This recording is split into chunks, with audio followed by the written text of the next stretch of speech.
Hello friends, welcome to my YouTube channel basic to high knowledge पर आप सभी का स्वागत है। दोस्तों, हम लोग पढ़ रहे हैं प्राचीन इतिहास और आज के वीडियो में हम लोग डिस्कस करने वाले हैं सिंधु घाटी की सभ्यता यानी कि इंडस वैली सिविलाइजेशन। क्या पढ़ने वाले हैं आज हम लोग? सिंधु घाटी सभ्यता।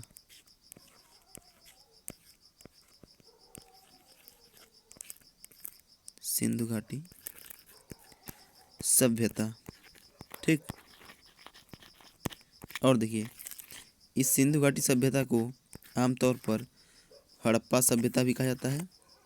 हड़प्पा सभ्यता आज के वीडियो में हम लोग डिस्कस करेंगे हड़प्पा के विकास की कहानी। देखिए, टाइटल क्या है आज का? कहानी हड़प्पा के विकास की। कहानी हड़प्पा के विकास की, ठीक है। आज हम लोग देखेंगे कि हड़प्पा प्रारंभ में कैसे था और आगे चलते चलते कैसे हड़प्पा प्रारंभिक अवस्था से अपने विकसित अवस्था में हो गया।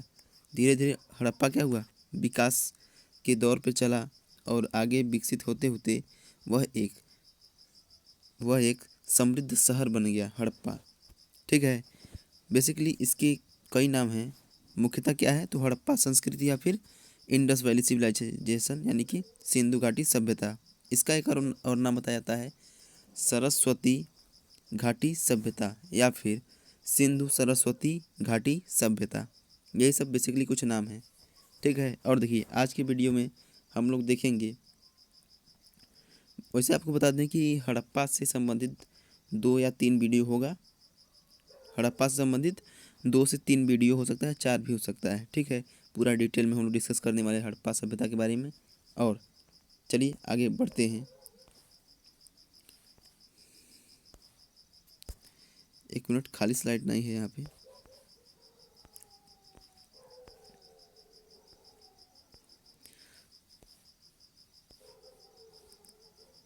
खाली स्लाइड ढूंढ रहे थे, सॉरी नहीं मिला, कोई बात नहीं। चलिए यहीं पे बात कर लेते हैं। कुछ बेसिक बातें हैं। देखिए, हड़प्पा सभ्यता के विकास की कहानी है। हड़प्पा की विकास की कहानियाँ पढ़नी है, लेकिन उससे पहले कुछ इम्पोर्टेंट फैक्ट बता देते हैं आपको, जो कि एग्ज़ाम की पॉइंट ऑफ व्यू से मोस्ट इम्पॉर्टेंट है। देखिए, वैसे बात करते हैं हम लोग सिंधु घाटी सभ्यता की, तो इसका काल निर्धारण क्या है? हड़प्पा सभ्यता जो है, इसका काल निर्धारण क्या है? तो देखिए, तो ज़्यादातर जो लोग हैं, ज़्यादातर जो इतिहासकार हैं, इस सभ्यता के विकास की मतलब इस सभ्यता का जो टाइम पीरियड है उसको कितना मानते हैं? तो 2500 ईसा पूर्व से लेकर 2500 ईसा पूर्व से लेकर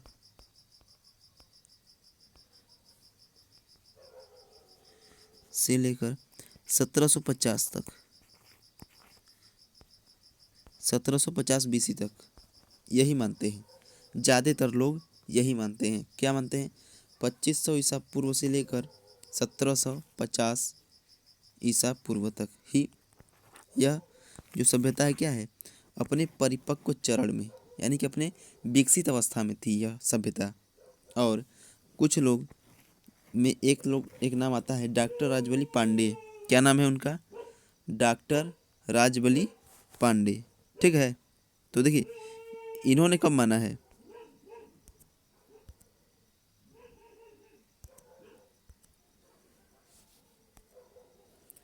देखिए, क्या नाम आता है? डॉक्टर राजबली पांडे। डॉक्टर राजबली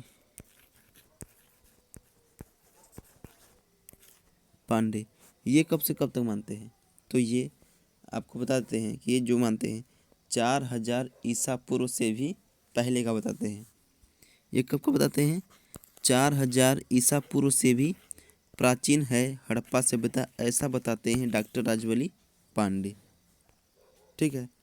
और आपको बता दें कि जो आपका हड़प्पा सभ्यता है, इसके पूरे जीवन काल को, इसके जो काल है पूरा काल बता देते हैं आपको। विकसित ही नहीं, पूरा आरंभिक से लेकर पतन के अंतिम चरण तक की बात करते हैं। इसको हम लोग 3 पार्ट में डिवाइड करते हैं। देखिए कौन कौन सा है, 3 पार्ट में, ठीक है। कौन कौन सा है? पहला क्या है आपका? तो प्रारंभिक हड़प्पा सभ्यता। क्या है? प्रारंभिक हड़प्पा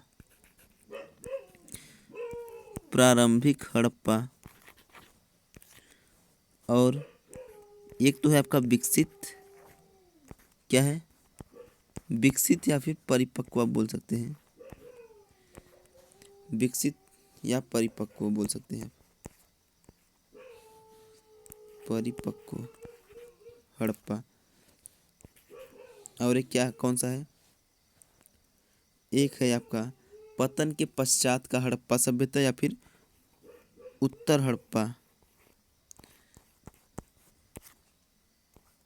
उत्तर हड़प्पा।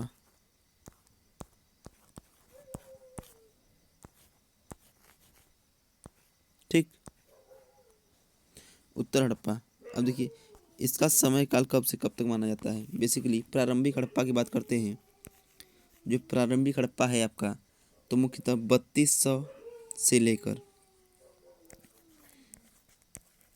3200 ईसा पूर्व से लेकर के लगभग 2550 या फिर 2600, मुख्यतः आप 2600 बोल दिए, 2600 ईसा पूर्व तक प्रारंभिक हड़प्पा काल था। और देखिए विकसित या परिपक्व हड़प्पा की बात करें हम लोग, तो इसका जो काल है, इसका जो टाइम पीरियड है लगभग 2500 या फिर 2600 बोल लीजिए, 2600 बीसी से लेकर कब तक, तो 1900 बीसी तक। अब 1900 के बाद क्या हुआ कि हड़प्पा सभ्यता जो है पतन की ओर बढ़ गया। इसका पतन प्रारंभ हो गया 1900 ईसा पूर्व से और 1300 ईसा पूर्व के आते आते इसका अस्तित्व लगभग समाप्त ही हो गया। ठीक, यानी कि हड़प्पा संस्कृति को हम लोग कितने पार्ट में डिवाइड करके देखेंगे, प्रारंभिक हड़प्पा, विकसित हड़प्पा और फिर उत्तर हड़प्पा। ये 3 काल होंगे हड़प्पा सभ्यता को पढ़ने के। और देखिए कुछ और फैक्ट बता देते हैं आपको कि जो सिंधु घाटी की सभ्यता यानी कि जो हड़प्पा सभ्यता है, यह भारतीय उपमहाद्वीप की सबसे प्राचीनतम सभ्यता यही है, प्राचीनतम सभ्यता यही है। इससे पहले कौन सी प्राचीनतम सभ्यता थी, तो इससे पहले आपका वैदिक सभ्यता जो था उसको सबसे प्राचीन सभ्यता होने का गौरव प्राप्त था।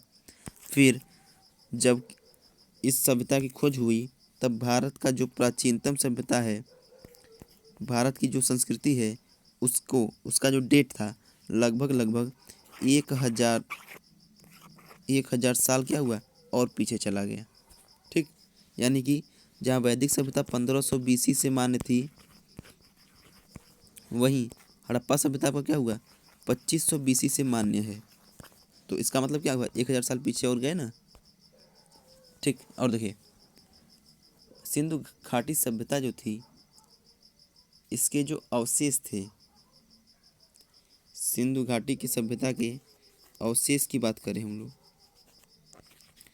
अवशेष जो थे, इसके जो अवशेष थे, सर्वप्रथम टीलो पैंथर, कौन थे, टीलो पैंथर करके एक इतिहासकार थे,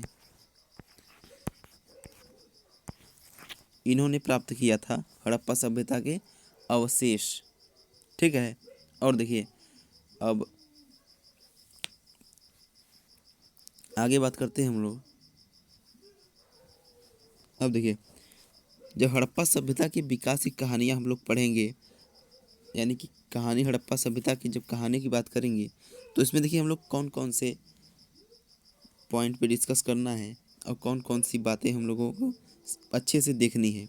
बेसिकली हड़प्पा की खोज का इतिहास क्या था, हड़प्पा की खोज कैसे हुई, किन कौन से वो कारण थे, तत्कालिक कारण कौन कौन से थे जिसके कारण हड़प्पा सभ्यता को खोजा गया, और फिर इसका नामकरण किस आधार पर किया गया है, और फिर इसके उद्भव के कौन कौन से कारण माने गए हैं, फिर उसके बाद इसका विस्तार कहाँ से कहाँ तक था, फिर हम लोग देखेंगे प्रमुख स्थल और इसकी विशेषताएं, और फिर सबसे लास्ट पॉइंट होगा हमारा पतन का कारण क्या था। बेसिकली आज तो लगभग हम लोग खोज की बात करेंगे। ठीक, आज हम लोग मुख्यतः खोज की बात करेंगे और फिर उसके नामकरण की। तो चलिए आगे बढ़ते हैं। अब देखिए हम लोग बात करने वाले हैं हड़प्पा सभ्यता के खोज का इतिहास क्या था, कौन कौन से कारण थे कि जिससे कि हड़प्पा सभ्यता की खोज हुई। देखिए, सबसे पहले 1826 में, सबसे पहले 1826 में चार्ल्स मैसन, किसने? चार्ल्स मैसन ने हड़प्पा नामक स्थल पर एक प्राचीन सभ्यता के दबे होने की बात लिखी थी। सबसे पहले लिखा किसने था? तो चार्ल्स मैसन ने। और सबसे पहले अवशेष किसने प्राप्त किया था? तो टीलो पैंथर ने। टीलो पैंथर ने 18वीं सदी में ही अवशेष प्राप्त किए थे। कब? 18वीं सदी में। लेकिन ये बात है 19 सदी की, 1826 चल रहा है ना, इसका मतलब क्या है?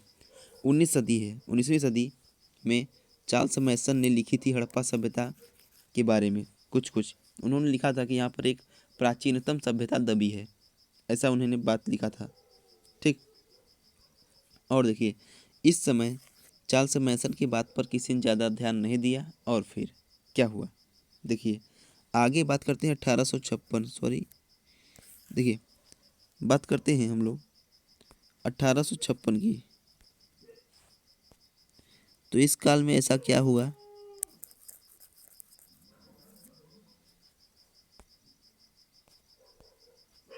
देखिए, 1856 की बात करें तो इस समय जो भारत का वायसराय था, सॉरी, जो भारत का गवर्नर जनरल था, गवर्नर जनरल कौन था?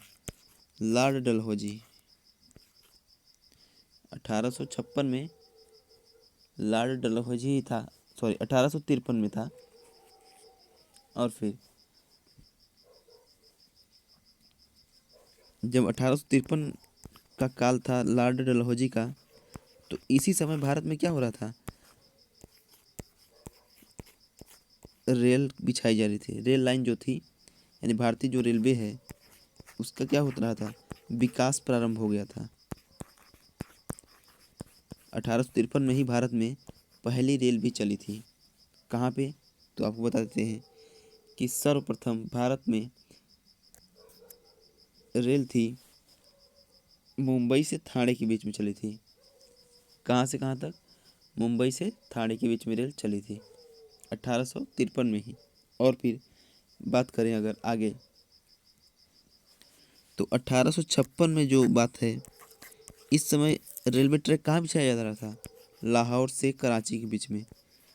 लाहौर से कराची के बीच में क्या हो रहा था? रेलवे लाइन बिछाई जा रही थी, कराची। इन दोनों जगह के बीच में रेलवे लाइन बिछाई जा रही थी। और फिर क्या हुआ? तो जब ये रेलवे लाइन बिछाई जा रही थी, तो इसी स्थान पर, इन दोनों के बीच के स्थान पर कहीं पर ईंट प्राप्त हुई, कुछ ईंटें प्राप्त हुई, जिसका उपयोग पटरी के रोड़े बनाने में किया गया। आप जानते होंगे कि जो जैसे पटरी थी, इसको बीच में ऐसा लगाया जाता है ना, इसी को बनाने के लिए इसका प्रयोग किया गया, ईंटों का। और ये जो ईंटें थे, बेसिकली 4:2:1 इस रेशियो में होती थी, जिसमें से ये क्या होता था? हाइट होता था, ये विड्थ होती थी, और ये लेंथ होती थी। ऊंचाई क्या होती थी? कम होती थी, चौड़ाई उसका दोगुना, और जो इसकी लंबाई होती थी वह ऊंचाई की 4 गुनी होती थी, बेसिकली। ठीक है। और देखिए, जब यह रेलवे ट्रैक बिछाया जा रहा था कराची से लाहौर के बीच में, उस समय भारत में जो इसको लगाने वाले इंजीनियर थे, 2 लोग थे, बेसिकली 2 भाई थे, जिनका नाम क्या था? जॉन ब्रंटन तथा विलियम ब्रंटन। ये दोनों भाई लोग थे, और ये दोनों इस सभ्यता को महत्व को नहीं समझ पाए। मतलब कि ये लोग जब ईंट वहाँ से निकाल रहे थे, तो इन लोगों ने सोचा कि शायद ईंट दबी होंगी कैसे ही, लेकिन ये इस जो सभ्यता है, इसके महत्व पर इतना ध्यान नहीं दिए, इसको जानने का प्रयास नहीं किए। फिर आगे क्या हुआ कि कनिंघम की बात करते हैं। जो कनिंघम थे, इन्होंने 1853 से लेकर 1856 के बीच में इस स्थल का कई बार अवलोकन किया, कई बार निरीक्षण किया, और कुछ अवशेष को भी इन्होंने क्या किया? इकट्ठा किया और उन पर शोध किया। अलेक्जेंडर कनिंघम ने क्या किया? इन 3 से 4 सालों में, 1853 से लेकर 56 तक, इन्होंने हड़प्पा जैसे कई स्थलों से कुछ मतलब कि कई बार आए गए वहाँ पर निरीक्षण किए इन्होंने, और कई साक्ष्य इन्होंने क्या किए, कई साक्ष्य इकट्ठा किया और उन पर शोध भी किया। इसलिए इन्हें भारतीय पुरातत्व का जनक भी कहा जाता है, और इन्हें वैसा कोई खास सफलता प्राप्त भी नहीं हुआ था। अलेक्जेंडर कनिंघम को कोई खास सफलता प्राप्त नहीं हुआ था। और फिर आगे चलते हुए बात करते हैं जो 1921 का दौर आया। जब 1921 का दौर आया उस समय भारत में जो भारतीय सर्वेक्षण पुरातत्व विभाग था उसके महानिदेशक कौन बन गए थे, जॉन मार्शल बन गए थे महानिदेशक। और फिर उन्हीं के निर्देशन में दयाराम साहनी के द्वारा हड़प्पा नामक स्थल की क्या करवाया गया, खनन करवाया गया, खुदाई करवाया गया। और फिर क्या हुआ कि इस सभ्यता से जब हड़प्पा स्थल की जब खुदाई हुई तो धीरे धीरे पता चला कि यह कोई एक स्थान नहीं, बल्कि जब हड़प्पा खुदाई हुआ देखिए हड़प्पा खुदा गया 1921 में। फिर अगले साल ही 1922 में राखल दास बनर्जी के द्वारा मोहनजोदड़ो की खुदाई हुई, और इसी के बाद कई सारे स्थलों को खोजा गया और उनकी खुदाई की गई। फिर क्या हुआ गया कि सभी को मिला के जब देखा गया तो इससे क्या दिखाई दिया कि यहाँ पर कोई एक घर, दो घर या एक गांव नहीं, बल्कि लगभग लगभग ऐसे 1500 स्थल पाए गए हैं। हड़प्पा सभ्यता के आसपास में ही नहीं, बल्कि यह सभ्यता लगभग लगभग 3 देशों में फैली हुई थी। कौन कौन से? भारत, पाकिस्तान,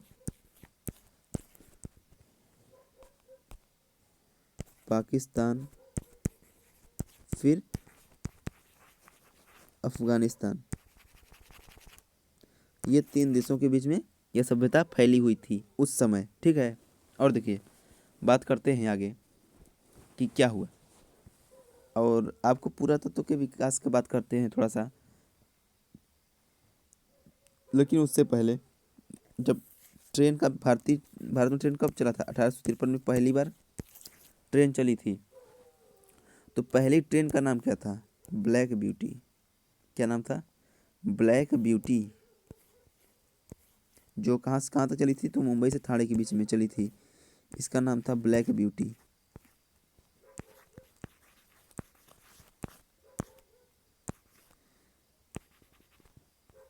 ब्लैक ब्यूटी नाम था इसका। और ये कहाँ से कहाँ तक? तो मुंबई से ठाणे के बीच में 34 किलोमीटर की दूरी तय किया था इस ट्रेन ने। हो गया। और देखिए आगे बात करते हैं हम लोग। आपको तो पता ही है कि 1921 में किसकी खोज हुई? हड़प्पा की।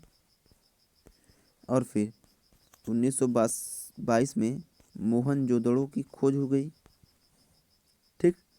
अब ये 2 स्थल क्या हो गए? सबसे प्रारंभ में खोजे गए थे, और जो प्रारंभ में खोजा गया स्थल था उसका नाम क्या था? तो हड़प्पा था। हड़प्पा हड़प्पा, ठीक। इस सर्वप्रथम यही स्थल खोजा गया था, इसलिए इस पूरे सभ्यता का नाम हड़प्पा के नाम के आधार पर ही कर दिया गया बेसिकली। और यह जो सभ्यता है ज़्यादातर प्रारंभ में जब स्थल खोजे गए थे तो वह ज़्यादातर कहाँ पे केंद्रित थी? तो वह जो स्थल हैं ज़्यादातर, एक मिनट थोड़ा सा मैप बनाते हैं, एक बार मैप बना के आपको दिखाते हैं।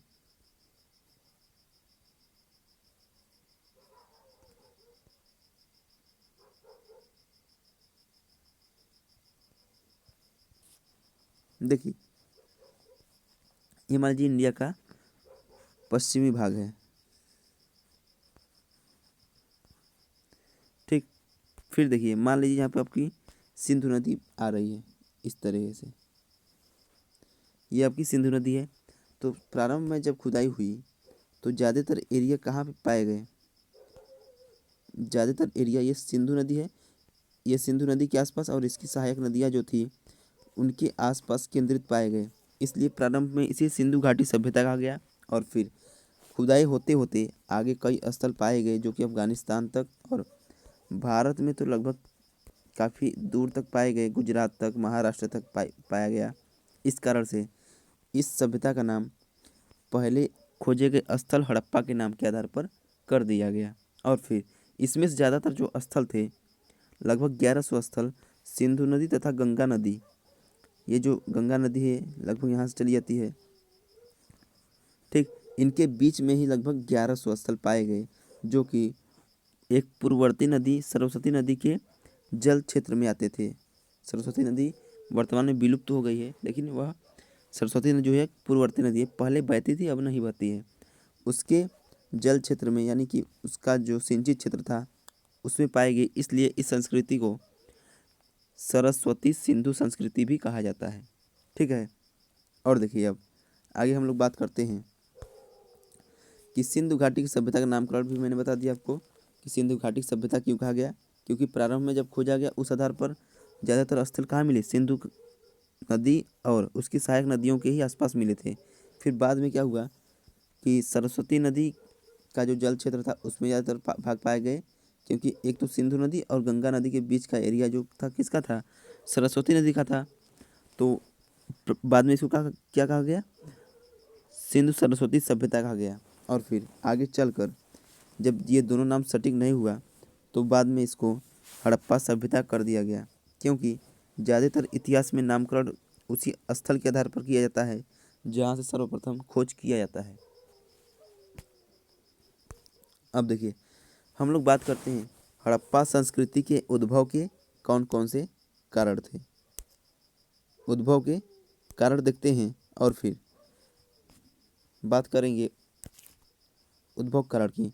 तो देखिए सिंधु घाटी जो सभ्यता है इसके उद्भव के निम्नलिखित 3 कारण, वो भी फेमस कारण हैं, और इसको हम लोग थोड़ा डिटेल में बात करेंगे कि मेसोपोटामिया की उत्पत्ति की अवधारणा है। पहला क्या है, मेसोपोटामियाई, बेसिकली मेसोपोटामिया नहीं मेसोपोटामियाई है। ठीक,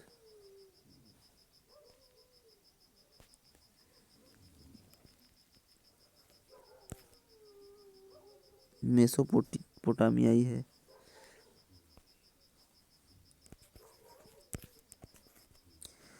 उत्पत्ति की अवधारणा देखिए, पहला आपका क्या है, मेसोपोटामियाई उत्पत्ति की अवधारणा है, और दूसरा क्या है, आर्य तथा द्रविड़ उत्पत्ति की अवधारणा, और फिर तीसरा है आपका क्रमिक उत्पत्ति की अवधारणा। क्या है, क्रमिक उत्पत्ति की अवधारणा। ठीक, और फिर देखिए इसके बाद हम लोग बात करते हैं, पहला पॉइंट क्या डिस्कस कर लेंगे हम लोग, मेसोपोटामियाई उत्पत्ति की अवधारणा।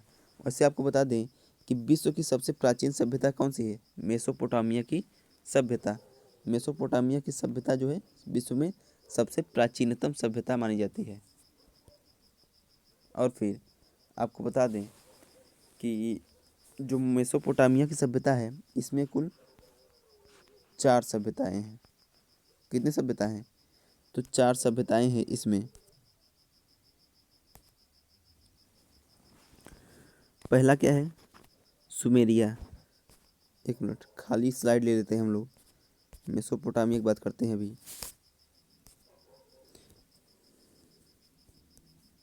मेसोपोटामिया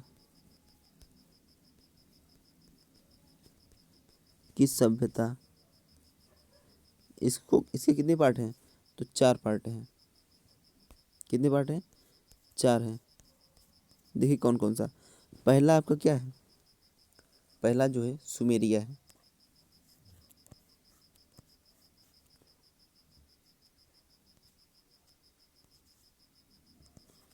पहला जो है, एक मिनट थोड़ा सा, सुमेरिया सभ्यता है। और दूसरा क्या है, बेबीलोन सभ्यता। सुमेरिया है, बेबीलोन है, असीरिया है, असीरिया और कैट्रिया। ये 4 प्रमुख सभ्यताएं किसके अंतर्गत आती हैं,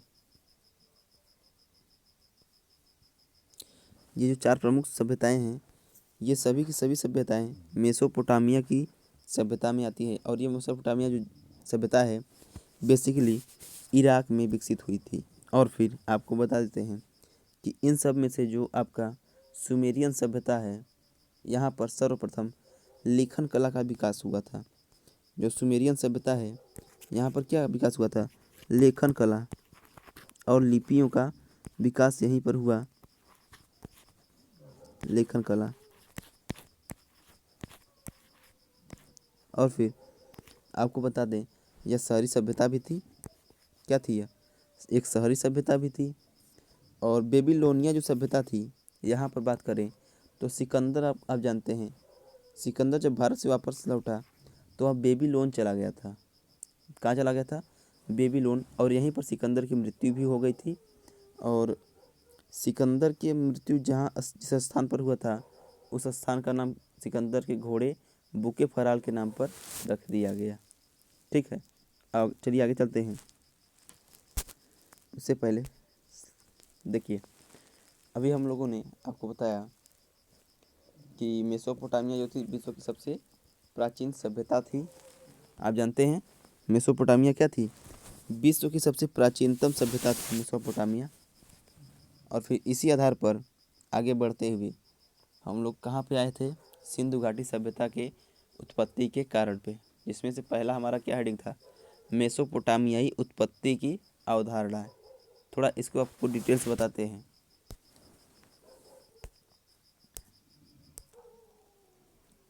और पहला हमारा क्या हेडिंग होना है? मेसोपोटामियाई उत्पत्ति की अवधारणा। कौन सा है? मेसोपोटामियाई उत्पत्ति की अवधारणा है।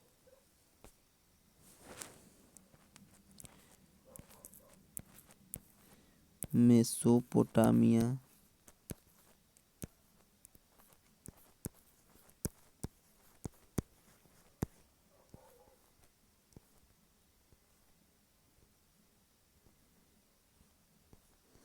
मेसोपोटामियाई उत्पत्ति की अवधारणाएं।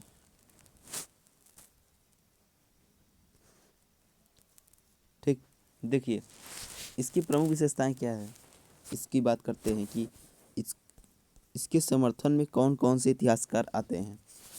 देखिए, सबसे पहला नाम आता है व्हीलर। व्हीलर जो है इसी को सपोर्ट करते हैं, इसी थियोरी को। और गार्डन चाइल्ड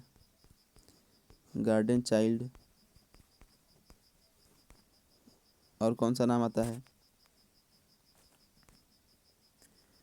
और आता है एक नाम डीडी कौशाम्बी भी एक नाम है उनका।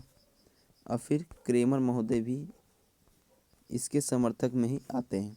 क्रेमर महोदय भी इसको सपोर्ट करते हैं। ठीक, ये कुछ प्रमुख इतिहासकार हैं जो कि इस थियोरी को क्या करते हैं? सपोर्ट करते हैं। और देखिए, बात करें कि इस थियोरी में क्या कहा गया है। इसमें कहा किया गया है कि बेसिकली जो मेसोपोटामिया के लोग हैं, किस सभ्यता के? मेसोपोटामिया जो सभ्यता है, यहाँ के जो लोग थे,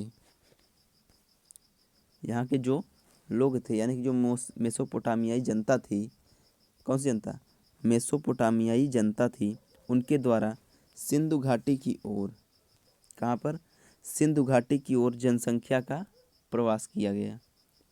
यानी कि जो मुख्यतः मेसोपोटामिया की जो जनता थी, यहाँ की जनता कहाँ चली आई? सिंधु घाटी की ओर चली आई। और फिर यहाँ पर क्या हुआ?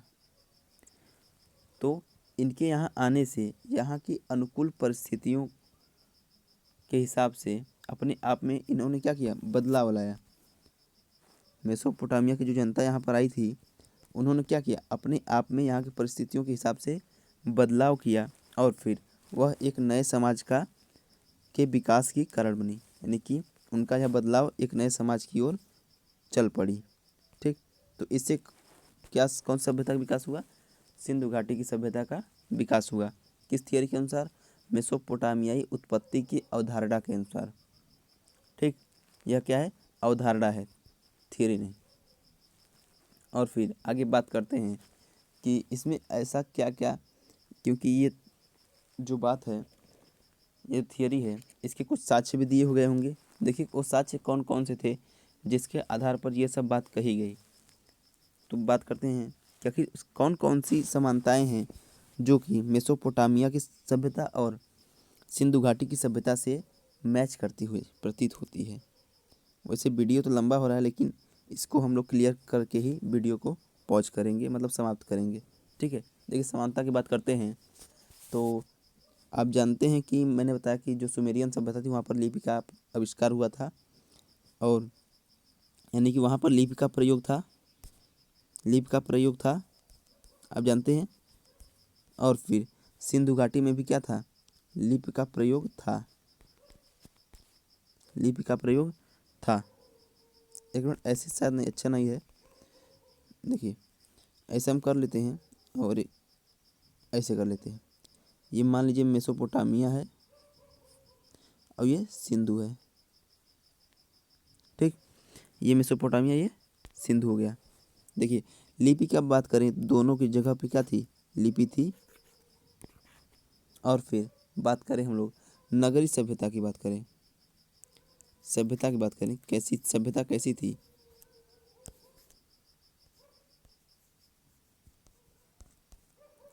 यहाँ पर भी देखिए जो सुमेरियन सभ्यता थी वो नगरीय थी, और जो सिंधु सभ्यता थी वो भी नगरीय थी, यानी कि नगरीय सभ्यता दोनों जगह पाए गए हैं। और फिर बात करें कि जो मेसोपोटामिया सभ्यता है, यहाँ अन्नागार बनाने के लिए लकड़ी का जो प्रयोग किया गया है, वह लकड़ी दोनों जगह समानता प्रदर्शित करती है। और फिर आगे बात करें कि देखिए जिगुरत एक मंदिर है, मेसोपोटामिया की सभ्यता में जो मंदिर बनाए जाते थे मंदिर के आकार के, उसे क्या कहा जाता था, जिगुरत कहा जाता था। ठीक, जिगुरत कहा जाता था। और फिर जो जिगुरत है उसी के टाइप का बलूचिस्तान वाले साइड में एक चबूतरा मिला है, बलूचिस्तान वाले साइड में। बेसिकली जिगुरत देखिए होता कैसा था, जिगुरत इस आकार का होता था, ऐसे जाके ऐसे होता था जिगुरत, और इसी आकार का कहाँ पाया गया है, बलूचिस्तान में चबूतरा पाया गया है। तो इसको इस जिगुरत से तुलना करके लगभग समानता प्रदर्शित किया जाता है। इस आधार पर हम लोग क्या कहते हैं कि दोनों सभ्यताएं क्या थी, एक दूसरे के समान थी। और कुछ असमानताएं भी है जिसे हम लोग डिस्कस करेंगे, और इस असमानता के आधार पर हम लोग क्या कह देते हैं कि यह जो अवधारणा है लोगों को पूर्ण रूप से संतुष्ट नहीं करता है। देखिए कौन कौन सी असमानताएं थी, इसको डिस्कस करते हैं हम लोग। तो सबसे पहले हम लोग देखेंगे नगर नियोजन। मान लीजिए ये है हमारा मेसोपोटामिया, और ये क्या है, सिंधु हो गया। ठीक, और फिर देखिए ये क्या है, नगर नियोजन।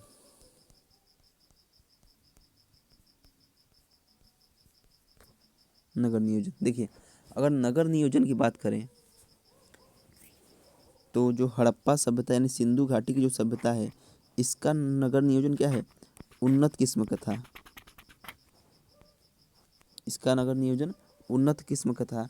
जबकि मेसोपोटामिया सभ्यता की, अगर सुमेरियन सभ्यता की बात करें तो उसका नगर नियोजन अच्छा था, लेकिन सिंधु घाटी सभ्यता की तुलना में उतना अच्छा नहीं था। ठीक, और फिर क्या असमानता है, ईंटों की। देखिए ईंटों के जो साक्ष्य मिले हैं उसमें जो मेसोपोटामिया सभ्यता है यहाँ पर कच्ची ईंट पाए गए हैं, कच्ची ईंट, और सिंधु घाटी में पक्की ईंट भी पाए गए हैं, और फिर क्या हुआ, लिपि की बात करें, देखिए दोनों की लिपियों में भी काफ़ी अंतर है। लिपियों में क्या है, अंतर देखा गया है। क्या अंतर गया है कि जो मेसोपोटामिया सभ्यता है वहाँ पर किलाकार लिपि या फिर कीलनुमा लिपि प्रयुक्त है, कीलनुमा। और सिंधु घाटी सभ्यता में भावचित्रात्मक लिपि,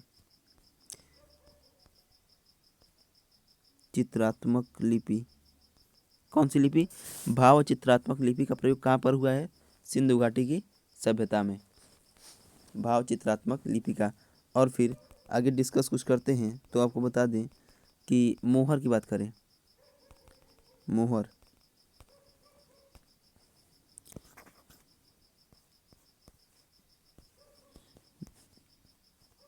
देखिए मोहर की बात करें हम तो जो मोहर है वह मेसोपोटामिया की सभ्यता में बेलनाकार मुहर पाई गई है, बेलनाकार। और फिर सिंधु घाटी की सभ्यता में बात करें तो वर्गाकार प्लस आयताकार, वर्गाकार व आयताकार, ये दोनों प्रकार की मोहर कहाँ पाई गई है?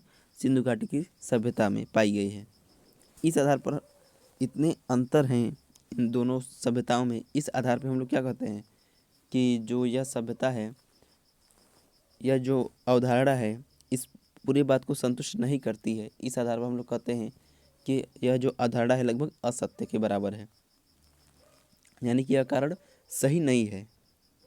ठीक, फिर हम लोग बात करते हैं आगे कि अगली संस्कृति कौन सी है, लेकिन तब तक वीडियो को हम लोग रोकेंगे और बाकी का जो है हमारा कौन सा टॉपिक है देख लेते हैं एक बार। आर्य सभ्यता और द्रविड़ उत्पत्ति कारण, यानी कि आर्य तथा द्रविड़ उत्पत्ति की अवधारणा है, इसको हम लोग डिस्कस करेंगे नेक्स्ट वीडियो में। और क्रमिक उत्पत्ति की अवधारणा, इसको भी नेक्स्ट वीडियो हम लोग देखेंगे। तब तक गुड बाय, टेक केयर, विशेष कल।